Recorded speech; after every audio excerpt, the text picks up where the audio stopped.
communiqué publié le 21 juillet dernier, le ministre de l'Environnement, de l'Écologie et du Climat annonçait l'interdiction des sacs plastiques à usage unique sur l'ensemble des territoires gabonais à compter du 23 septembre 2025, conformément à l'article 5 de l'ordonnance du 26 février 2024, ratifiée par la loi du 5 août 2024. Plusieurs jours après l'entrée en vigueur de cette mesure, les commerçants semblent perplexes. Ça va nous déranger. Il a dit qu'on n'utilise plus le sachet. Lui-même saura comment nous aider. On a entendu dans la télé de ne plus utiliser. L'autre sachet est sorti. Maintenant, on attend le petit pour servir les gens qui vont payer les choses de 200, 100 euros, 300, 500. Pour moi, c'est déjà un problème parce que ils ont d'abord le premier modèle.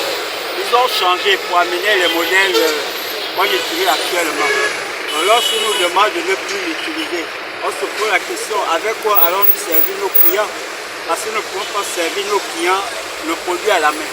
On doit forcément utiliser les emballages. Et c'est ces emballages-là que nous utilisons pour écouler nos marchandises. Bon, à partir du moment où cet emballage ne doit plus être utilisé, on se pose la question avec quoi allons servir les clients avec. Cette décision des plus hautes autorités voit les habitudes des ménages changer et sera l'occasion pour certaines femmes de renouer avec des anciennes méthodes. Les clients aussi abusent. Chaque femme doit avoir un sac à marcher. J'ai vu ma mère, elle partait au marché avec le sac à marcher. Elle fait ses achats, elle fait le poisson dans le magasin, elle fait tout. Elle a le sac, mais si là quelqu'un vient là, double-moi le sachet.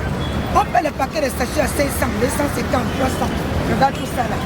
Même quelqu'un il prend un maquereau, il faut que tu lui doubles le sachet, ça va sentir.